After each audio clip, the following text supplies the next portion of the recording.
Yes, that was a big one for Tobi Amusan over the weekend at the Jamaica Invitational race, the 100 meters hurdle. It was a big one and a good race for Tobi Amusan after the disappointment in Suzhou, China during the Diamond League. Tobi Express, as she is called, she went far away to the speed country, and definitely Tobi Express came through. And you know, when you are called Express, you know what that means for Tobi Amusan. It was a good one. With that race, she has become the fastest woman in the 100 meters hurdle this year, 2024, preparing her for the Olympics. That is just 65 days away from now, when the Olympics will start at Paris in France, and we are expecting Tobi Amusan to be there and to do us proud. She's already there because she has qualified for the 100 meters hurdle race in Paris. On that note, I welcome you to 360 Sports on Trust TV.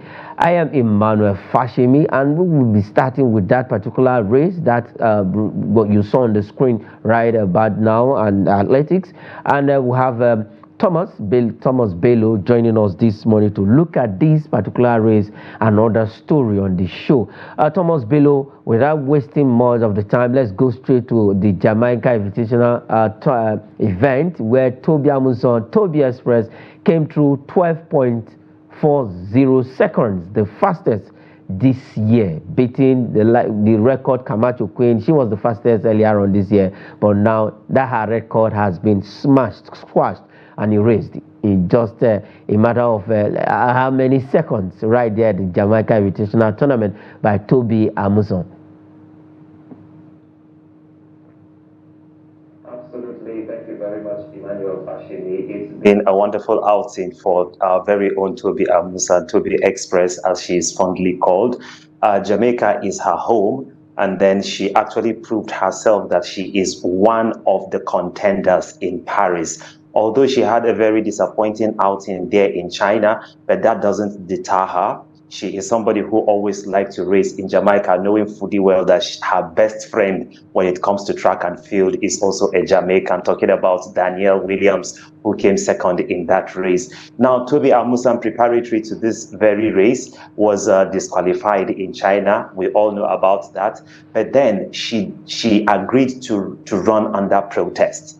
And after running that race, she actually beat Jasmine Camacho Queen, who is adjudged one of the fastest women in the world. Now, in this race, this Jamaican Invitational race, there are 3 of the top women in the world, if you ask me. We have an Olympic champion, talking about Nia Ali of the USA. We have Danielle Williams of Jamaica, who is the current world champion in that event. So it was a star-studded field, if you ask me, because all of them gave their A game. But very unfortunate for Amusan. We know she's actually a very slow starter when it comes to this event.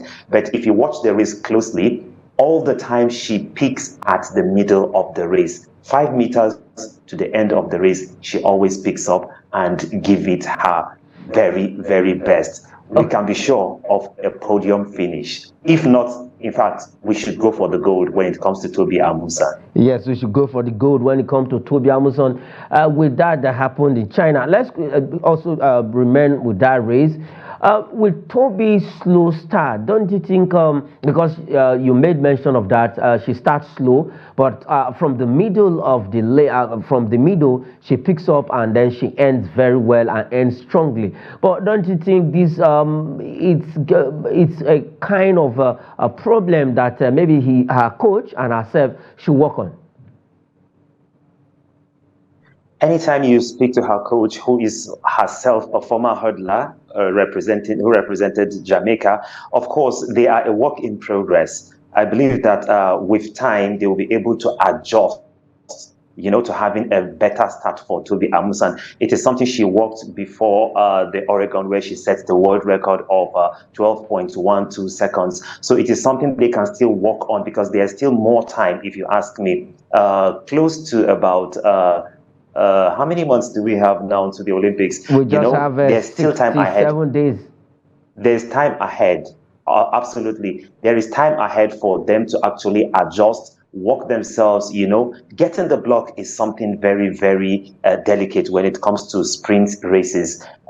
We know that 400 meters is a sprint race, but at least if you know your race pattern, you can be able to adjust before the end of the race. But talking about races like the 60 meters indoor and then the 100 meters, especially when it comes to hurdle techniques, that you have to put in your all just for a race, because you are competing against your emotional state of mind at the moment. You know that you are competing with the best in the world. That's the best lineup, because when you have the likes of Jasmine Camacho Queen, you have the likes of Nia Ali, you have the likes of Danielle Williams, Devin Charlton, the current 60-meter world indoor record holder. Of course, you should know that you need to have everything intact in order to win that particular race that you are entered for. So between now and the Olympics, I believe that Tobi Amusan, Tobi Express, and her coach will be able to fashion out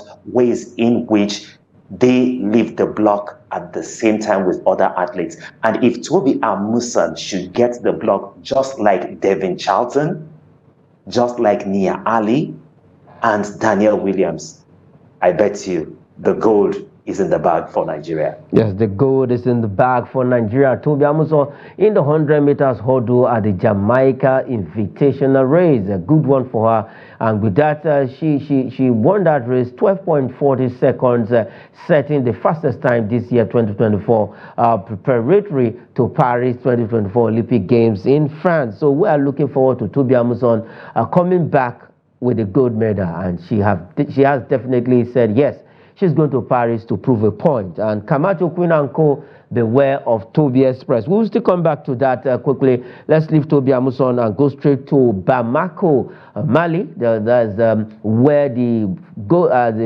Flamingos of Nigeria, I beg your pardon, played a 1-1 draw with their Burkina-based counterpart for the third qualification series of the FIFA Under-17 World Cup that will be happening later in the year. It was a 1-1 at the 26 Mali Stadium in Bamako, Mali. That was where that game was played, and Flamingos of Nigeria picked a vital away point, and the return leg will be here in Abuja on the 18th of May. That is at the Moshood Abiola National Stadium. And our guests, before this game, they actually prepared very well, beating one of the academies here in the city of Abuja 9-0. And at the end of the day, they were able to just score 1 goal against Burkina Faso. I think this is worrisome. After scoring 9 goals in the friendly game, and then the game proper, it was just 1 goal. We went ahead and they had to come back. The Burkina-based had to equalize. But at the end of the day, the coach, after that game, said yes, they are going to finish the job here in Abuja.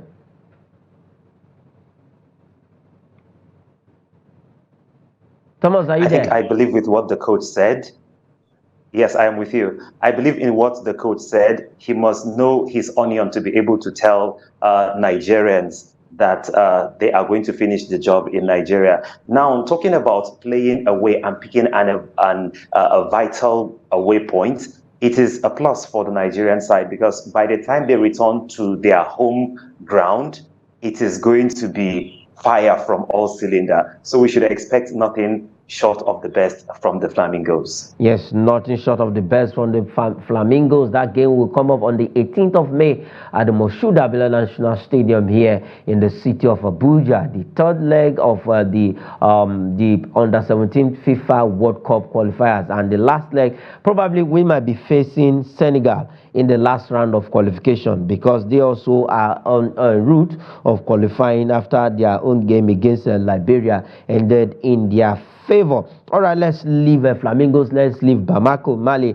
and come back home and look at the Nigerian Premier Football League, where it is getting hotter and interesting, though the league is on break because of Rivers United, who have been playing all of their standing games, and they've played 4 so far, remaining 2. They have 2 left after Stanley Leguma, the longest-serving MPFL coach, left that team just last week, and Evans again was saddled with the responsibility to complete the remaining games of the season. His first game in charge was a loss against Sunshine Stars of Akure in a rescheduled game, and that game was a good one for Sunshine Stars, because they actually wanted more. With that victory over Rivers United, now Sunshine Stars, survival of the MPFL 2023-2024 league season is alive. Let's quickly go to the table and see how the teams are standing and what that result means for Sunshine Stars of Akure. Enugu Rangers still remain at the top of the table with 57 points, followed by Remo Stars, 56 points, who also played their rescheduled game against Rivers United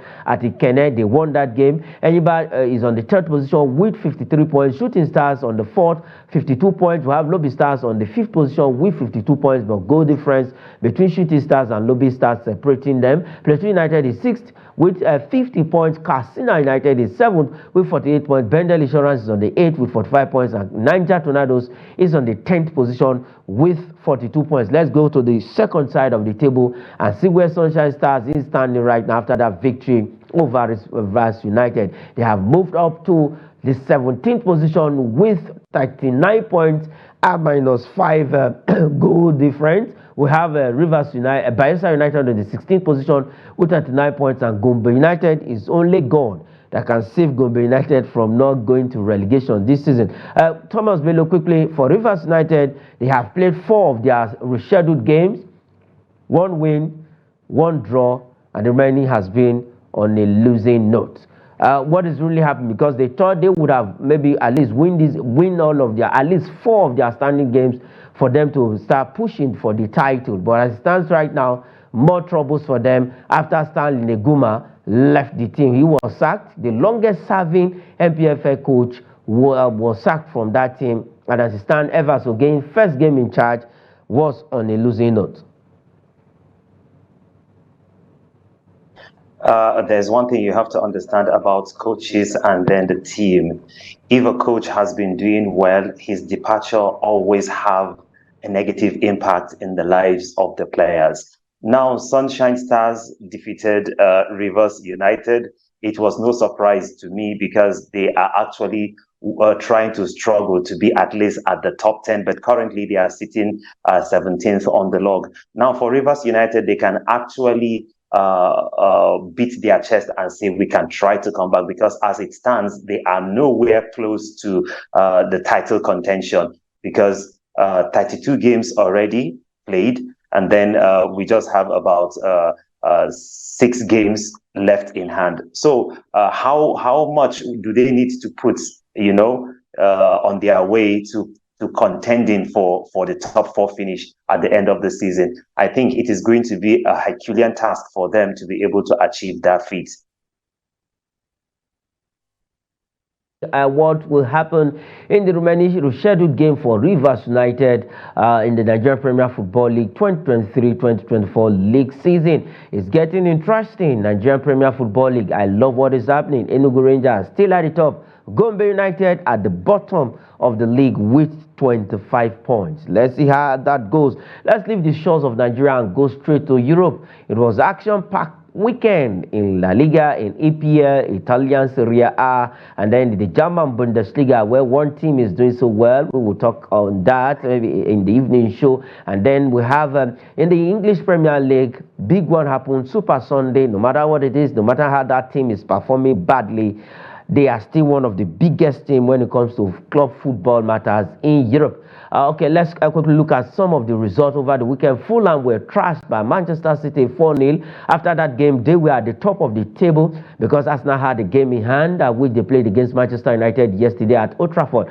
FC Bournemouth lost at home after 10 games unbeaten. They were beaten by Brentford FC 2-1. That game ended. Everton won. Sheffield United 0. That confirmed Everton's safety in the English Premier League. Newcastle United and Brighton played a 1-1 draw. Tottenham Hotspur was able to beat Burnley to at least, as it stands right now, Burnley might just be going on relegation. West Ham United beat Luton Town 3-1, also a relegation battle team. That's in Luton Town. They lost 3-1 to West Ham United. Wolves and Crystal Palace. Crystal Palace winning 5 straight games, their 5th game of the season, the best season for Crystal Palace so far. 3-1 against Wolves at Molineux, and Nottingham Forest lost at home to Chelsea 3-2 after they went 2-1 up in that game, and was a victory for Chelsea. Let's quickly look at the EPL table after Arsenal was able to beat Manchester United at Old Trafford, courtesy of Trossard goal in that game. 1-0 it ended, and Arsenal are back to the top of the table with 86 points, just 1 point ahead of Manchester City, who has a game in hand, and that game will be coming up in the course of the week. Manchester City is second, 85 points. Liverpool third, 78 points. Aston Villa fourth with 67 points. We have Tottenham Hotspur on the fifth position with 63 points. We have Newcastle United on the sixth position, 57 points, same point with Chelsea, but goal difference separating the two of them. Chelsea is seventh with 57 points. We have Manchester United, who has a -4 and 54 points, the worst season so far for Manchester United. West Ham United is ninth with 52 points, and Brighton 10th with 48 points. Let's go to the flip side of the table, the second side of it.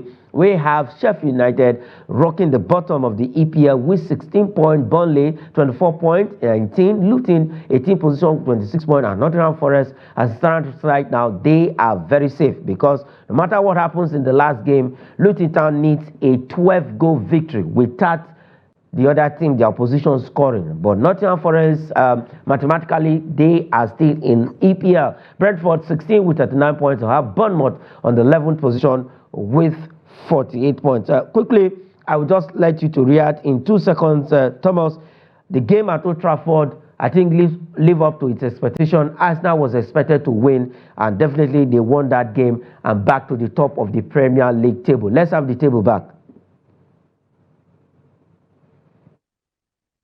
Now, talking about Arsenal, of course, they should ensure that they keep firing from all cylinders, because Manchester City is not giving them any breathing space. It is just a point that is separating the two sides. So whatever it is that Arsenal need to bring, if it is their A game that they need to bring at all time, they should do it. If not, Manchester is definitely on the verge of overtaking them and then taking the EPL title. Yes, and taking the EPL title. If that happens, they have a game in hand against Tottenham Hotspur in the course of the week. If they win that game, they will be back at the top of the table, and they will just have to wait till the last day and see if anything happens in both games Arsenal will be playing, and also for Manchester City. Let's leave the EPL quickly and just rush over the La Liga results over the weekend. Excuse me, we have Mallorca lost to Las Palmas, beat Las Palmas 1-0. Villarreal 3 against Sevilla 2. We have Granada, who were trashed by Real Madrid at home, and that defeat means Granada is relegated from the La Liga this season. Athletic Club and Osasuna played a 2-2 draw. Cadiz won, Getafe 0, Atletico Madrid 1, Celta Vigo 0. Valencia and Rayo played a goalless draw, and Real Betis played 3-2 against Almeria. Let's have the table quickly and just run over it. The first side of the table, we have Real Madrid at the top of the table with 19 points. Of course, they are the champions of that league already. Girona is second, 75 points. Barcelona is third, who has a game in hand with 73 points. And we have Atletico Madrid fourth with 70 points. Athletic Club is fifth with 62 points. And Getafe is on the 10th position with 43 points. We'll just look at the other side of it. Almeria still remain at the bottom of the table with 17 points. And Deportivo starting the second half of the table with 42 points. They are safe. Sevilla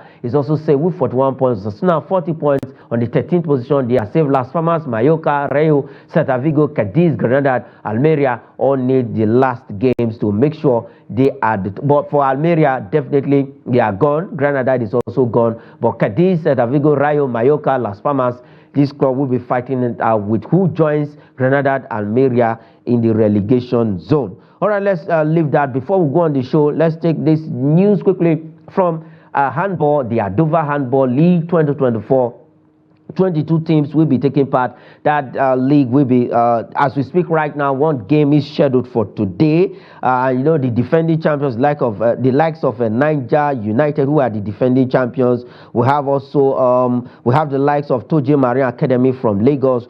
All of these teams will be taking part in the 2024 Adova Handball League season. One game is scheduled for today to kickstart the 2024 league season, and the venue is at the Samuel Ogbemudia Stadium in Benin City. So all of those in Benin, just visit Samuel Ogbemudia Stadium and you'll be catching the action of the Nigerian Handball League, the Adova Handball League 2024. And also, if you can't be there, you can watch it on the screen on that is HFN TV, that is Handball Federation of Nigeria TV, on all of the social media. You can get all of the actions and results of these games that will be happening at the Samuel Ogbemudia Stadium in Benin City. All right, that is where we'll be leaving it on 360 Sports this morning. Thanks, Thomas Bello, for joining me, doing a wonderful job on the show this morning. My pleasure. All right, that is it on the program. I am Emmanuel Fashemi. Say thanks for watching.